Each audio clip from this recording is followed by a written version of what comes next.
Master minds commerce చదవాలనుకునే 10th inter విద్యార్థుల తొలి ఎంపిక. రాష్ట్రంలో సైబర్ నేరగాళ్ల పోకడలు విచిత్రంగా మారుతున్నాయి.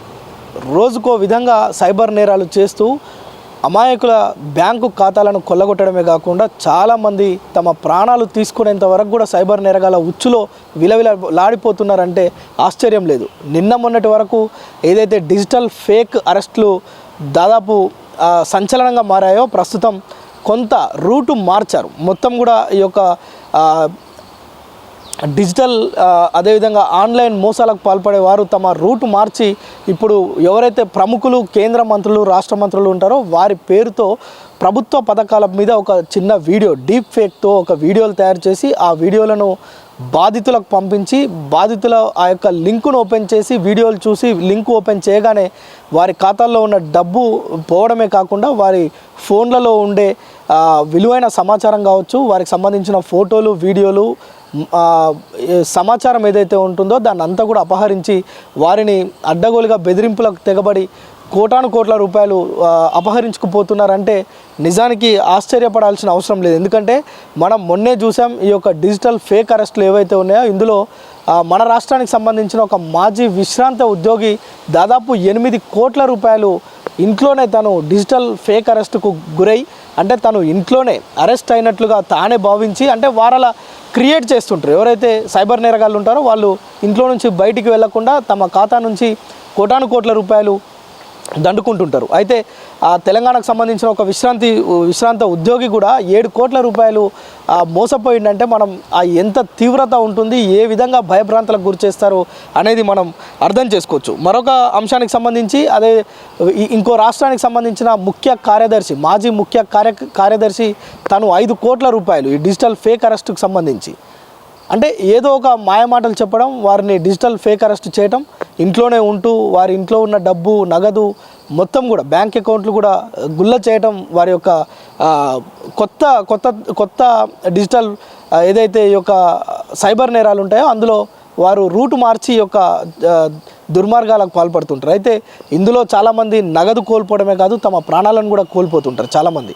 సో ఇప్పుడు కొంత రూటు మార్చి ఎవరైతే తెలంగాణ కావచ్చు, దేశంలో ఉన్న ప్రముఖ మంత్రులు, అదేవిధంగా ఈ యొక్క కేంద్ర పథకాలు, రాష్ట్ర పథకాలు ఏవైతే ఉంటాయో వాటికి సంబంధించి ఒక ఫేక్ వీడియోను తయారు చేస్తారు.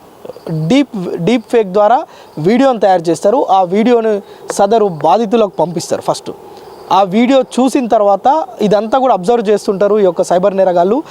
వెంటనే ఫోన్ చేస్తారు, మేడం మేము ఫలానా ఈ స్కీమ్ నుంచి ఫోన్ చేస్తున్నాం, ఈ వీడియో చూశారు కదా, ఇది సెంట్రల్ మినిస్టరే మాట్లాడినరు, దీంట్లో మీరు పెట్టుబడి పెడితే మీ యొక్క డబ్బులు అధికమవుతాయి, ఇది ప్యూర్గా గవర్నమెంట్ స్కీమ్, దీంట్లో ఎలాంటి మోసం ఉండదు, దీనికి సంబంధించి ప్రభుత్వం నుంచి వచ్చే ఒక లింకును మేము మీకు పంపిస్తామంటూ ఒక ఏపీకే ఫైల్ కావచ్చు లేదంటే ఒక లింకును పంపిస్తారు.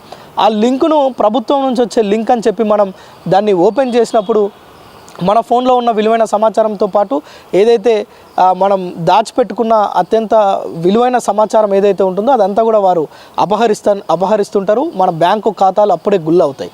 అయితే మన యొక్క ట్రాన్సాక్షన్స్ చూసి వాళ్ళు వీళ్ళ దగ్గర ఇంకా ఇంట్లో కానీ బయట కానీ ఇతర సొమ్ము ఉంది అని భావించినప్పుడు ఆ యొక్క మన దగ్గర ఉన్న సీక్రెట్ ఫొటోస్, వీడియోస్ అవన్నీ కూడా మేము బయటికి పంపించేస్తాం మిమ్మల్ని అని బ్లాక్మెయిల్ చేస్తుంటారు.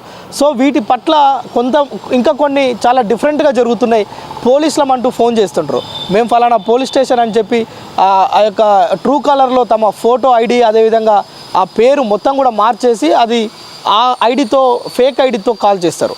నేను ఫలానా పోలీస్ స్టేషన్ నుంచి ఎస్ఐని, సిఐని లేదంటే ఏసీపీని, డిఎస్పీని మాట్లాడుతున్నా, కానిస్టేబుల్ని మాట్లాడుతున్నా, మిమ్మల్ని ఎస్ఐ గారు రమ్మన్నారు, ఫలానా ఇష్యూ ఉంది అది ఇది అని చెప్పి మాట్లాడి వాళ్ళను ఆ భయభ్రాంతులకు గురి చేసి దీని నుంచి నేను తప్పిస్తాను, మీరు నాకు కొంత అమౌంట్ పంపించండి, లేదంటే నేను పోలీస్ స్టేషన్ నుంచి ఒక లింక్ పంపిస్తాను, ఆ లింక్ ఓపెన్ చేసి మీరు డీటెయిల్స్ ఫిల్ చేయండి అని చెప్పి లింక్ పంపిస్తారు. ఆ లింక్ ఎప్పుడైతే ఓపెన్ చేస్తామో మన దగ్గర ఉన్న డబ్బులన్నీ మాయమవుతాయి. దీనిపైన వెంటనే మనం ఆందోళనలు పడతాం, అంటే పోలీసులే ఈ విధంగా చేసిరు, మనం ఎవరి దగ్గరికి పోవాలనే ఒక గందరగోళంలో పడతాం.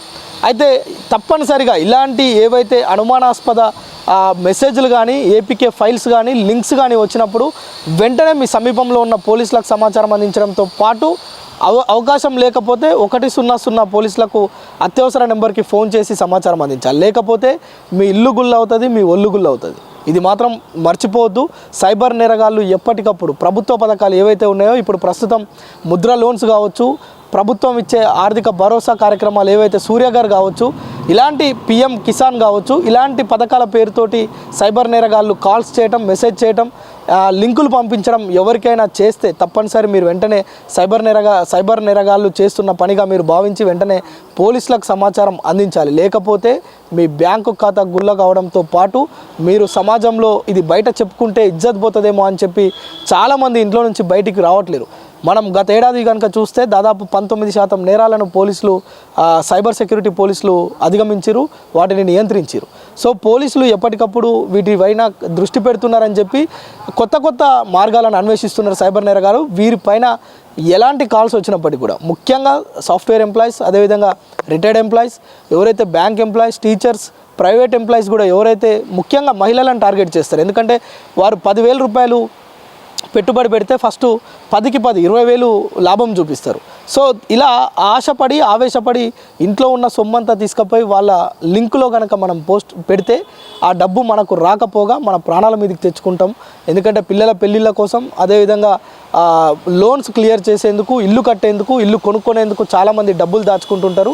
అలాంటి డబ్బు తీసుకుపోయి ఆశకు అత్యాశకు పోయి అలాంటి దగ్గర కనుక పెట్టుబడుల పేరుతోటి మీరు డబ్బులు పెడితే మీ డబ్బులు మొత్తం స్వాహా అయిపోతాయి. వెంటనే పోలీసులకు సమాచారం అందించాలి. ఇందుకోసం సైబర్ సెక్యూరిటీ టీం ప్రత్యేకంగా పనిచేస్తుంది. మీరు పోలీసులకు సమాచారం అందిస్తే దానిపైన వాళ్ళు యాక్షన్ తీసుకొని మీకు న్యాయం చేసే అవకాశం ఉంటుంది. సో ప్రతి ఒక్కరూ ఇలాంటి రూటు మార్చి మోసాలకు పాల్పడే సైబర్ నేరగాల పైన మీరు అప్రమత్తంగా ఉండాలి. మీ పక్క వాళ్ళని కూడా జాగృతం చేయాల్సిన అవసరం ఉంది. ఇదే సుమన్ టీవీ మీకు హెచ్చరిస్తుంది, సూచిస్తుంది. దీనిపైన జాగ్రత్తగా ఉండి మీ ప్రాణాలను, మీ ఆస్తులను, మీ విలువైన సమాచారాన్ని కాపాడుకోవాల్సిందిగా అటు పోలీసులు, ఇటు సుమన్ టీవీ మిమ్మల్ని సూచిస్తుంది. కెమెరా పర్సన్ నగేష్తో ప్రేమ్, సుమన్ టీవీ, హైదరాబాద్ నుంచి. సుమన్ టీవీలో మీ పర్సనల్ అండ్ బిజినెస్ ప్రమోషన్స్ కోసం కింది నెంబర్కి కాంటాక్ట్ చేయండి.